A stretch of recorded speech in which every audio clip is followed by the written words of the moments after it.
Welcome to episode 7 of the Sheer Business Inspiration podcast. I'm Jo Ferreday and I'm going to be chatting with Pete Markey for episode 7. Pete is the Chief Marketing Officer for TSB Bank. He is an award-winning marketeer and he also, in his spare time, has been doing some great improv comedy sessions. So please feel free to join us and hear more about what he and his team have been up to during this time.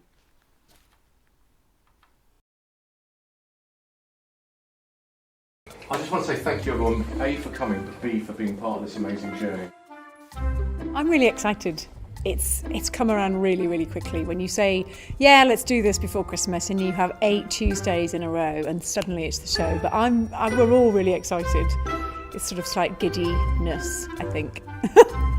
If somebody had said to me, you're going to do a comedy improvisation show, I'd have gone, oh, but you've got to say yes to stuff. You have to just say yes and throw yourself in. And the only way to enjoy this evening is to just throw yourself in and kind of trust your colleagues and have fun. We've already raised 28k, hopefully we'll hit the 30 tonight.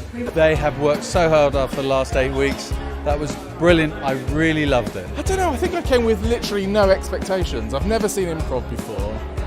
And then to see it and see how it sort of captivates an audience and genuine laughter. For 8 weeks we've spent time with one another, the team of 15 that we've seen tonight, week in, week out. So we've got to know each other really well. So it would be a real shame if nothing does happen, but I have a sneaky suspicion something might. We've had such an amazing evening, we've raised loads of money for comic relief and the audience have loved it. They're asking for more. We've had so much fun doing it. It's been such a great journey. Thank you to everyone for the support and we'll be back, so watch this space.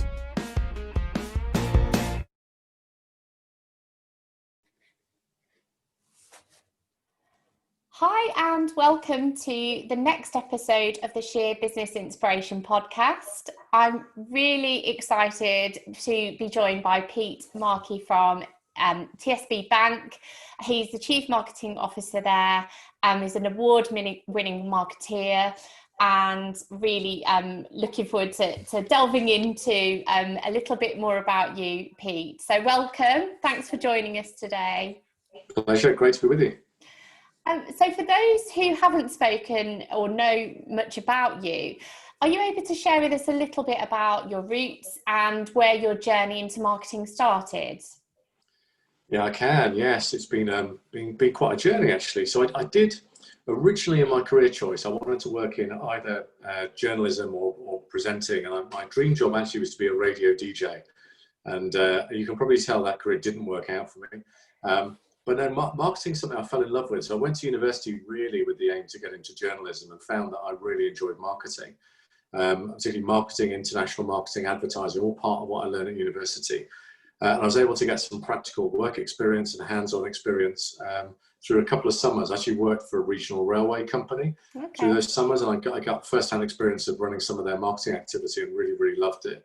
So when I came out of university, actually, I didn't go into a graduate scheme. I actually got a job working at British Gas around the corner from the university. I was out in Southampton, and the job was intended to be a summer sort of gap-filled job, earn a bit of money. And I stayed in that business for over 6 years. And it's through a combination of roles, but I started off first of all working on the phones, end up more in the customer service side, the sales side, and then about less than a year in, directly into the marketing team in the head office. And the whole British Gas thing was great because that business, Centrica, bought the AA, it bought a telecoms company called OneTel. So I got to work in all of those. And then over the last period since then, it's been a combination of all sorts of stuff, from insurance to stamps to banking and wider. But no, so marketing very much became something I've sort of really become a passion area of mine, in that early part of my kind of university education, and I followed that through. What was it about marketing that made you think this is the career for me? This is what I really enjoy. It's what I'm passionate about. I think it's that combination of art and science that I think is really interesting. That I think you need to be wired, particularly for a CMO, marketing director, head of type role, actually being slightly wired creatively. And by that I mean being able to think creatively, be able to understand, interpret, recognize good creative is really important. But marketing is so much more than that. And I think particularly now it's even more than that. It's all about the data and the performance side of not just how's your brand performing, but how's your digital marketing, how's your site performing, what's your experience like. And that's what really attracted me, is that this is one of those few jobs that brings that kind of creativity and analysis and analytics really together into one space. Yeah, and it really does pull everything together, doesn't it? And like you say, it helps you measure and understand what's working, what isn't. And what's been the most successful marketing strategy you've implemented to date, would you say? I'm sure there's lots of them, but if you could pick one. It's a good question. I think probably the one I'm probably most fond of probably is from my days working for, around marketing and More Than, the insurance company. And we developed a whole positioning around the brand called We Do More. It's very much to demonstrate, often, brands can either end up with a name that like More Than, but don't explain what it means. And I think we were in danger of, as a business, of having a brand that sort of had lost some meaning. So the whole positioning around We Do More, first of all, led to some communications I'm really proud of, some campaigns that did really well. But actually it was more about the rallying call in the business that was the bit I'm most proud of, around how do we demonstrate we go above and beyond, and that we do more, because you can't go out and promise we do more, and then when someone rings you up or visits your website or has an insurance claim that they find that you only do just about enough. So it was really good bit of work for not just my team at the time, but the whole business to get their arms around that positioning and really to work hard to deliver it. So no, I was just really proud of the energy that went behind that and how real that became in the organisation. I think I remember that campaign as well. So there you are, definitely successful. So I mean, it's great, really fantastic to be talking to an award-winning marketeer, and I know that you have won numerous awards. Have you found that the awards that you've won have enhanced what you do or how you do it in any way?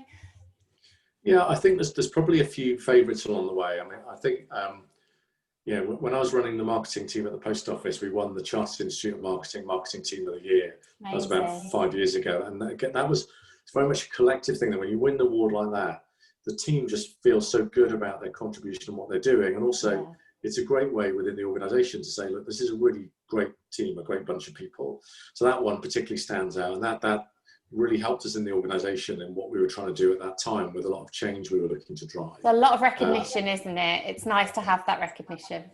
Yeah, and then the sort of campaigns that stand out, work, within post office, within More Than, we had some really good wins at Aviva, and we've had some great recent wins for things like Pride of Britain and our inclusion work at TSB. And I think for me, winning awards is always very much the cherry on the cake, because again, if you do great work and it delivers great results, achieves your business's ambition, achieves what your brand strategy, your business strategy is trying to do, winning an award is just the extra sort of mark of excellence on top of that. Yeah. So no, I think any award, particularly of note in the last sort of 10 years, has definitely helped, increase the presence and kudos of the marketing team in the business, inspire confidence in the team, but also I think it's just been really good for people's careers. When people in a marketing team can say they were involved in this award-winning campaign or this bit of work, it's just another mark of quality and distinction, I think, as well. Yeah, it's a really nice accolade, isn't it, like you say, and it's nice for team morale as well, which is so important at any time, but especially right now, it's so important. Have you had to adapt the way that you're communicating with your team at the moment, and of course your audience this year? Has that changed a great deal? Yeah, no, it has actually. I think we've all found the period since March different and challenging. It's not the 2020 I think any of us were expecting. No. And so my team are all working from home at the moment. Usually about 80% would be in our Bristol office, the rest in London. And so we're doing calls like this, interacting, talking each day on a variety of video or audio calls. And actually, look, I think the team have done a brilliant job of adjusting into it. I think we're trying to sort of intersperse and do different things, in terms of how we meet and how we interact. So we put in more regular all team calls. We've upped the communication deliberately between myself and the wider team, just to keep that sense of, I guess, connectedness, because otherwise you could become disconnected working on different projects. And very recently, a few weeks ago, I was able to get together with my lead team, socially distanced in the Bristol office, just to have the first face-to-face since March. I bet that was lovely, actually, to do that. it was really good. Obviously, just before the government guidance has changed again, and actually, it's just good to be able to do that at that moment, to sort of see each other, touch base, and then create a little bit of extra energy that comes with it. So, no, it's definitely just how we work. Very similar to stories to others I hear about in terms of using more video calling, finding different ways to get stuff done online. And for customers, I mean, the most important part for us as a bank early in the lockdown was around communication about how we're there to help customers, whether it's through overdraft rates or bounce back loans on business or some of the other things that we've been involved with. It was all about putting our arms around the level of support we gave to our customers and our colleagues who were continuing to work in branches. So the whole focus of my team shifted from the other activity we were doing and planning directly into that for a number of months, and a lot of that is still quite rightly continuing as well. Yeah, I think it's so important at the moment that businesses do address that it has to be a support message. It has to be, how we can support you, how we can help you through this, because it is ongoing, and it's important that businesses recognise that. I think messaging has to adapt and change the same as the businesses have had to. In this time, a lot of people have had to really dig deep and find resilience within themselves. And some people are finding it a lot harder than others. But what does resilience mean to you, Pete? If someone said, what does resilience mean? What would you take on it? I think it's a bit, for me, about your internal drive, what motivates you, what keeps you going. Despite whatever, I've definitely been through waves through the last few months. I think I'm naturally a people person. I get a lot of energy from being around people. If you meet them in the room, and you don't quite get the same energy from video calls or other types of calls you do. And I've definitely missed that connection with people. So I guess I've tried to put things in my life or in my working life that have helped with my own resilience. So it's been good having the four of us as a family at home. So to interact with the family probably more than I've been able to do, in quite a long while. And that level of interaction and the family keeping me sane, so to speak, has been quite useful. But I've also done things like, I've been learning improvised comedy for over a year now. Those lessons have moved from face-to-face into digital, so we've kept that going. That's been that's great. Every night. And so there have been hobbies and things I've been involved with where I've been able to bring those across, and then with the team, we've done all sorts of stuff. With my lead team, we did a virtual wine tasting. Brilliant. We've done a couple of sort of pub quizzes and things, just fun stuff outside the day job to sort of keep all of us energized and I guess able to smile and enjoy each other's company during what, for understandably, has been and remains a difficult period. Yes, and like you say, it's important to break things up, do things for yourself, and I think that's the thing, isn't it, about home and family life? It does keep you grounded and reminds you of why you're doing the things that you do. So that's not a bad thing that we've all had to be still and take stock of what's in essence is the most important things. What would you say are your greatest achievements to date? What would you say? From your perspective? I think probably if I think of a TSB example, I'm, as well as also the day job, I'm the exec sponsor for our LGBT inclusion network in the business, and it's been great working with a brilliant bunch of people who together we've helped grow that network fivefold. Been recognised externally for awards, but more importantly, it's tangibly made a difference on the ground in the culture of the organisation and what we do in the engagement of our fantastic LGBT colleagues in the business. So I'm really proud of all of that, but importantly proud of the people and everything that they've achieved within that as well. I think for me personally, outside that, I just love, because I love seeing people succeed, people do well. So for me, seeing people that have worked for me go on and do even bigger and better things is brilliant, and I can point to a number of people where I can just think, wow, the trajectory they've gone on and what they've achieved has been brilliant. And I'm just, privileged. If I played even the tiniest part in helping make that happen, then that's great, because I've been lucky enough to have some brilliant people in my team and around me. And outside that, it's just proud of the work of what we've been able to achieve in the various teams I've run. I've been lucky enough to work in businesses at really pivotal moments where marketing marketing should always matter, but marketing felt like it mattered more than ever to the success of that business. And when you're able to go in there and tangibly see and feel the change that you're delivering as a marketer with your team, and you can see it in the business results, and the business can see and feel it too, then it's powerful. So I'm proud of all the occasions when that's been very, very real. Brilliant. And that's lovely to hear, because ultimately it's not just about one person, it's about a collective, and that's very much like you say, it is a marketing team, and it's great to have that support around you and help people to grow their careers as well as your own. So that's brilliant.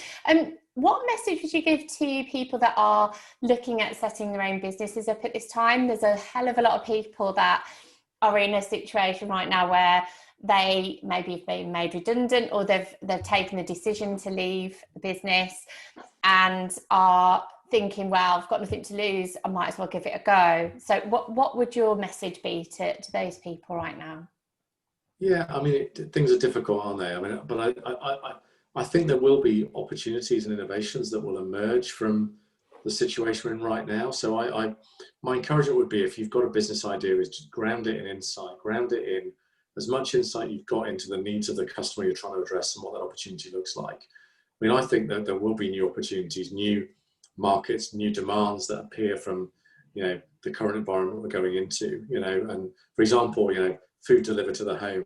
I hear a business is doing really well, not just big supermarkets, but, example, I've subscribed to an online baking club. So each month I get sent ingredients and bake cakes and all sorts of stuff. Oh, amazing. So, I was watching Bake Off last night, actually. I love baking, yeah. I'll have to send you the details. Right? Yeah, it's really definitely. Good. I just made chocolate, imagine millionaire shortbread, millionaire shortbread last weekend. Very nice. But no, it's it never quite looks as good as it does on the box when you get sent it, but it tastes amazing. But I think those kind of innovations are great. So again, tapping into where there's an opportunity or a need that's emerging from this, but grounded in that real insight. And I do think, actually, come back to the baking thing, I do think there's a lot around people being at home and people having time on their hands, and what can you or businesses, what can they do to get opportunities or things into people's homes? I think there's a real innovation space there. And I think home comforts as well. I think that's the thing, isn't it? Especially going into the winter, what do people associate with winter and autumn and, all those home comforts? I think, like you say, it's an opportunity, isn't it? Yeah, I agree. Can you tell me, you've mentioned it slightly, but your improv comedy sessions that you've been doing, can you tell our audience a little bit more about that? Because I think that's quite an intriguing and a great way to be spending your time. So what have you learned from that? Yeah, I mean, as background, so improvised comedy is exactly what it says on the tin. So it's improvised, it's all made up, so it's not stand-up. I don't have the confidence yet to create my own material and stand up and do it in the same way Jack Whitehall or someone who's amazing at this stuff would do. So improvisation is about, you're in groups of a minimum 2, you can be maximum 6 or more, and you're given a scenario, you've got techniques, and within that scenario you are acting out a scene that you make funny, but you have no script. So it could be, how do these 2 people know each other and where are they? So they're brothers and they're on the beach, and that's all you've got to go on. And between you have to create a scene and make it funny. So it is really the ultimate extreme test of thinking on your feet and thinking creatively and building on the ideas of the other person. Part of why I love it is that it is all about teamwork, because if you and I were doing a scene together now, and I said to you, it's great being on the beach, and you turned around and went, no, it isn't, I hate the beach. Together we've killed the scene. That's it then. That's the end of it. The scene's over. Whereas actually what we've got to do is affirm that we are on the beach is great, and then we can create the kind of fun and humour dynamic in what we talk about on the beach, and maybe why we're there or what's going on, So that the ability to yes and to build on other people's ideas is essential to this, as is the ability to think creatively on your feet. So I've learned all of that in spades. Also, it's given me a great group of friends who are really different from me with different backgrounds, but ultimately they're all creative thinkers, people with the ability, as I say, to think really quickly on their feet, and people that I've learned so much from. So I didn't go into it to apply it at all in anything to do with business, but I learned so much, and it was opening me up so much to be more creative in the moment at work, that I wrote a couple of articles for the Marketing Trade Press, and then woke up one morning and had a slightly mad idea of, well, if I've learned so much from this, what if I got 9 other CMOs, and we all went on a crash course on improv comedy for 8 weeks. And then we put on a show for comic relief in week 9. Could we do it? And I ran it past a couple of people, someone from the Marketing Academy, Oyster Catchers. They both, I thought they both told me I was nuts, but they said, no, do it. So once you've done that, you can't not but do it. And so we did it. So I got, 9 other marketing directors, CMOs. We trained for 8 weeks. And on March the 3rd this year, just a couple of weeks before lockdown, actually, we put the show on. We put the show on and raised £30,000 for comic relief. And, it was so much fun to do. And actually, what was lovely is seeing the journey that all 10 of us went on over those 9 weeks, and how it helped people in a whole variety of ways. It wasn't just a great charity fundraiser, it brought people together. And that group is still really, really strong. We've got a WhatsApp group, we do video calls every now and again, we've done online lessons together. And our hope is once we're through, whenever this next period ends in terms of what we are and aren't able to do, that at some point we'll be able to be back together and do it all again, because we had so much fun doing it, and it was a funny night. Considering that's the thing, isn't it? Comedy, laughing, that's what everybody needs more of anyway, and I think it's magnified even more so, isn't it, at this time? So, and that's an amazing amount of money and such a great thing to do. But what we will do is share the links to wherever we need to in terms of your articles, because I think if we could encourage people to do more of these things, then that might help as well. Finally, from my point of view, there's a lot of people that are probably not feeling as positive and as happy or vibrant as they once were at the beginning of this year. So what inspiring message would you want to leave them, just to keep them motivated? Yeah, I think there's a bit around, I mean, I'm confident we'll come out the other side of this. And I think whatever learnings we've got, I do believe will make us stronger as individuals. Because my hope is we don't ever, as a human community, need to go through something as difficult as this again. So I think with it, back to your word earlier on, we'll get a stronger resilience.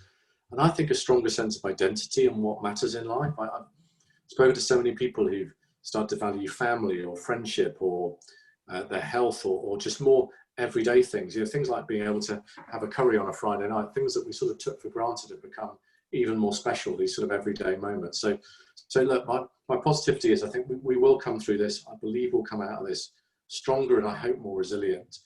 But I also think this is a moment for people, I hope, positive to reflect on their own personal strength and what they're able to bring. And I appreciate for a number of people, their work situation is challenged and difficult. My positive reflection would be to use this time to think about those strengths and how you can continue to double down on your strengths, and also to focus on other areas you want to develop as a person and as a leader and a person at the moment. And there's so much great content online now, whether it's the example I gave on online improvised comedy lessons. I know it's not for everyone, down to even more business things. I think there's a wealth of content where if there's anything else, now's the moment to go, look, I'm going to learn this skill, do this thing, get better at this. This is a moment to, I think, and I know it's easy for me to say, but whatever hard things are, to use the opportunity to move yourself forwards and invest the time in developing yourself, because I think that will pay off in the long run. Yeah, absolutely. And I echo that. I think it's important.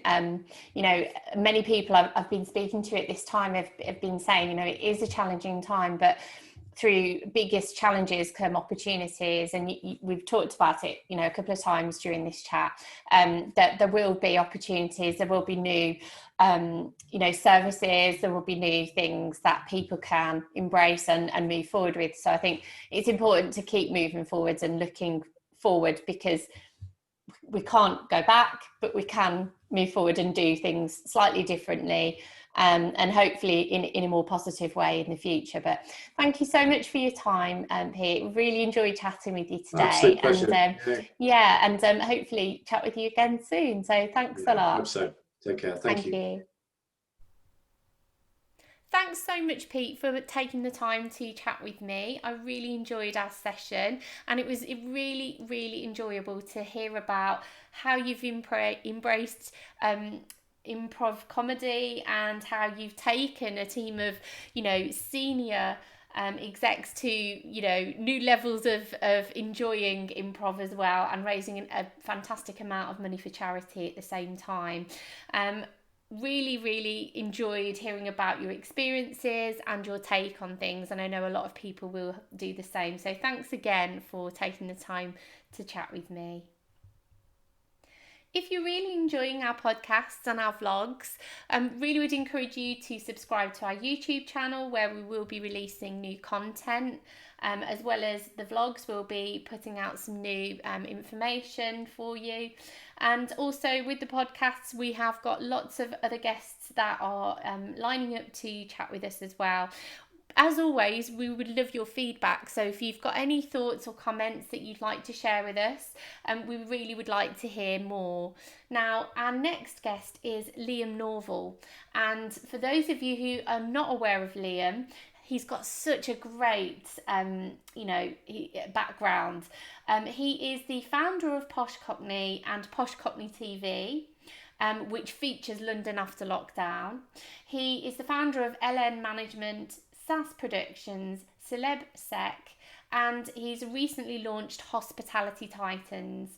For those that don't know, he also used to be a professional footballer, and he's a doting father too. So there's going to be a jam-packed session speaking to Liam. Now, we're going to be speaking to him the next couple of weeks, so if you have any questions that you would like to put to him, please let us know in the next 7 days. So we hope that you enjoy it, and we'll see you soon.